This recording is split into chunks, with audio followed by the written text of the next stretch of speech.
औज़ु बिल्लाहि मिनश शैतानिर रजीम बिस्मिल्लाहिर रहमानिर रहीम। આજનો દર્સ છે આપણે હઝરત રસૂલ ખુદા સલ્લલ્લાહુ અલૈહિ વસલ્લમનો અખલાક. આના ઉપર આપણે એક દર્સ કરી ચૂક્યા. આજે એના ઉપર આપણે બીજો દર્સ છે. રિવિઝન નહીં કરતા આપણે સીધા આગળ વધીએ. હઝરત રસૂલ ખુદા સલ્લલ્લાહુ અલૈહિ વસલ્લમ ફુઝુલ ખર્ચને, ખોટા ખર્ચને, ઉડાવ ખર્ચને તિરસ્કાર કરતા હતા, નફરત કરતા હતા, ચાહતા નહોતા. આ ખોટો ખર્ચો છે ને, ઇસરાફ છે ને, બહુ ખરાબ આદત છે. ઇન્શાલ્લાહ આપણે એના પર બે આખો દર્સ લેશું. તો રસૂલ ખુદા આને પસંદ નહોતા કરતા.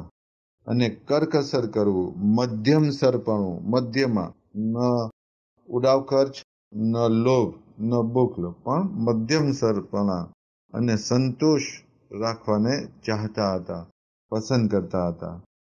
અને સમાજના વ્યવહારમાં આપ લોકોની સાથે નેક અખલાકથી વર્તન કરતા હતા.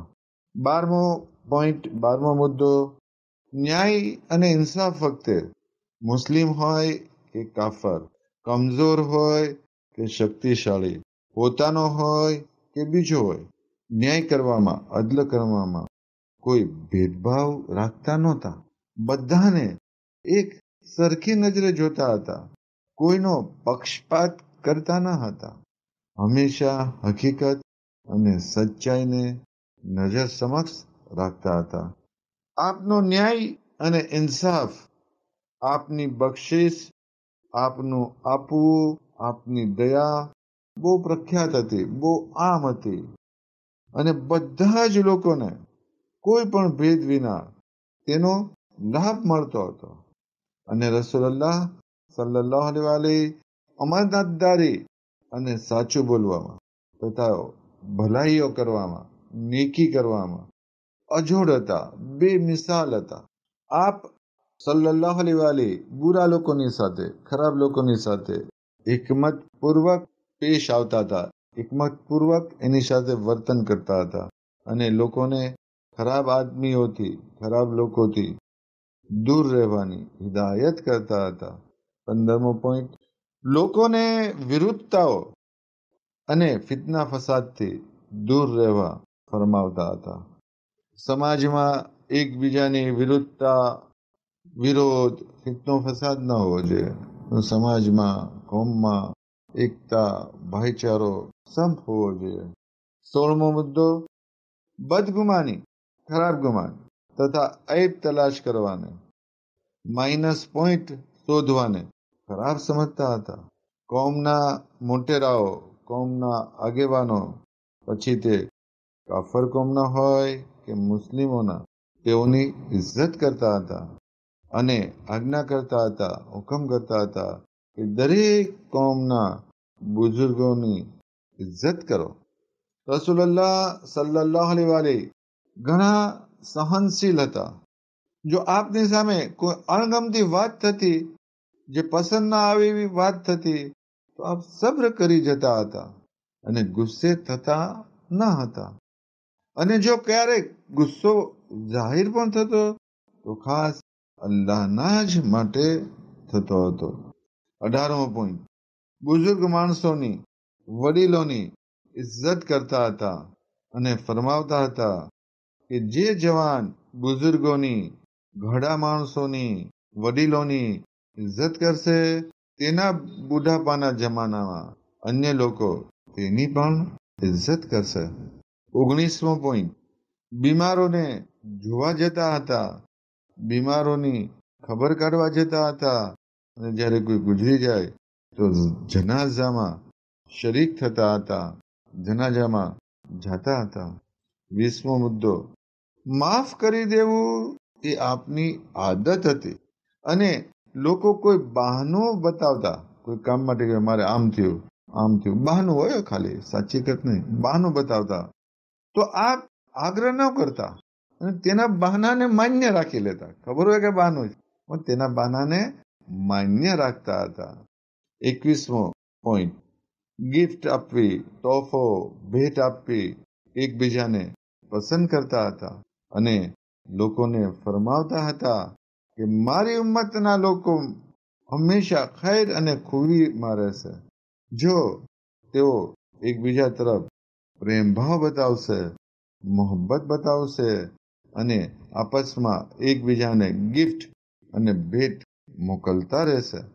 આગળ કહે છે, અમાનતો તેના માલિકને પાછી સોંપશે અને હરામ કામો તથા હરામ વસ્તુઓથી દૂર રહેશે. મહેમાનોની ઇજ્જત કરશે. નમાઝ પઢવું તથા ઝકાત આપવું ચાલુ રાખશે. પણ જ્યારે એ વસ્તુઓ તેઓ છોડી દેશે તો અલ્લાહ તાલા તેઓને દુકાળ અને સમયની શક્તિઓમાં જકડી દેશે. અહીંયા આપણે રસૂલુલ્લાહના અખલાકના અમુક પોઈન્ટ, અમુક મુદ્દાઓ મારી પાસે હતા તે અહીંયા પૂરા કરીએ છીએ. હકીકત તો એ છે કે રસૂલે ખુદા સલ્લલ્લાહુ અલૈહિ વસલ્લમના અખલાક અગર આપણે જિંદગીભર બયાન કર્યા કરીએ તો પણ પૂરા ન થાય. હવે આપણે અખલાક ઉપર એક બે હદીસો જોઈ અને આજનો દર્સ આપણે પૂરો કરશું. ઇમામ અલી રઝા અલી ઇસ્લામ ફરમાવે છે સારા અખલાક વિશે કે મિઝાનમાં એટલે કે આખિરતના તાજવામાં સારા અખલાક કરતા બીજી કોઈ ચીજ વજનદાર નહીં હોય. જ્યારે કયામતનું મેદાન હશે, આપણું અમલનામું તોડવામાં આવશે, ત્યારે જે મિઝાન, જે આપણું ત્રાજવું છે, એમાં સારા અખલાક જે આપણે બીજા સાથે વર્તન કર્યું છે, સારા અખલાકથી બીજા સાથે સારું વર્તન કર્યું હશે, નમ્રતા રાખી હશે, એ વસ્તુ એના જેટલી કોઈ ચીજ બીજી વજનદાર નહીં હોય. હઝરત અલી અલી ઇસ્લામ કહે છે સારા અખલાકમાં રિસ્કના, રોઝીના ખજાના છે. આ તો આપણે જોઈએ જ છીએ. અગર આપણો અખલાક સારો છે, આપણે વેપારી છીએ, આપણે બિઝનેસમેન છીએ, અગર આપણો થોડો ભાવ બી વધારે હશે ને તો લોકો, કસ્ટમર, ગ્રાહક આપણે ત્યાં આવશે કે ભાઈ ના, આનો સ્વભાવ સારો છે, ભલે થોડો ભાવ વધારે હોય પણ માણસ બહુ સારો. અગર આપણો અખલાક ખરાબ છે તો અગર આપણો ભાવ બી નીચો છે ને બજારમાં તો બી લોકો આપણે ત્યાં આવું પસંદ નહીં કરશે. એ ત્યાંથી રહેવા દે કે બહુ ખરાબ સ્વભાવનો માણસ છે, આપણે બીજે ત્યાંથી લઈ લઈએ, ભલે થોડોક ભાવ વધારે, ત્યાં જ જાઓ. લોકો આપણી પાસે આવવાનું બી પસંદ નહીં કરશે, આપણો બિઝનેસ બી નહીં ચાલશે અગર આપણો ખરાબ સ્વભાવ હશે. તો હઝરત અલી અલ ઇસ્લામ જ કહે કે સારા અખલાકમાં રિસ્કના ખજાના છે. બીજી હદીસમાં કહે છે જેની જબાન મીઠી હશે તેના દોષ પણ ખૂબ જ વધારે થઈ જશે. એ પછી ત્રીજી હદીસમાં ફરમાવે છે બેશક લોકોને સારા અખલાકની સોના ચાંદી કરતા વધારે જરૂરત છે.